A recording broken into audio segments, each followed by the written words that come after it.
Abbiamo Tantando, che è l'associazione che questa sera è rappresentata dal gruppo e dall'orchestra Arniché, è diciamo, il tirafila del progetto Arniché, che è un progetto di cooperazione culturale tra Italia e Burkina Faso. È nato nel 2006, noi 2 volte all'anno portiamo europei giù in Burkina Faso, a Bobo Dioulasso, che è la capitale culturale del Burkina,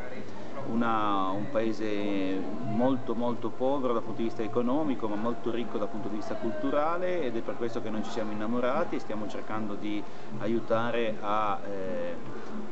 dare una mano a quello che sono le loro risorse, quindi tutto quello che è la musica, la danza, l'arte in generale, la pittura e tutto quello che è sono le attività culturali, a partire dal centro culturale. Avete aperto un centro. Abbiamo costruito un centro che stiamo ultimando, tra un anno è già attivo, ci sono già un sacco di attività all'interno, tra un anno credo che lo finiremo. Ci sono 25 posti letto, vogliamo fare una scuola d'arte africana per europei ma anche per gli africani stessi. Ecco, cosa vi interessa particolarmente promuovere nell'ambito musicale?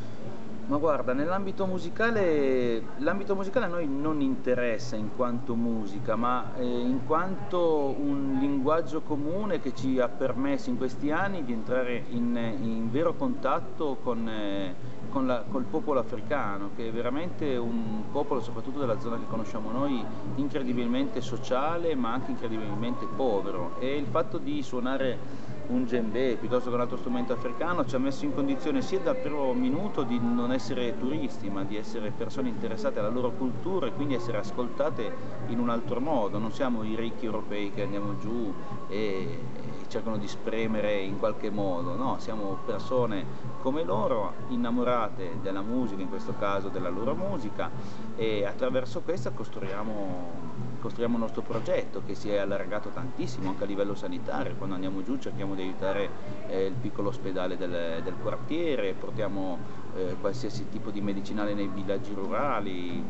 vestiti, lenzuola. Il progetto è veramente esploso. Abbiamo fatto un corso di taglio e cucito per un'associazione di vedove giù in questa zona qui, facciamo dei corsi di francese, quindi facciamo dei corsi per bambini, insomma facciamo nel nostro piccolo il possibile per dare una mano concreta a un paese che ne ha veramente bisogno.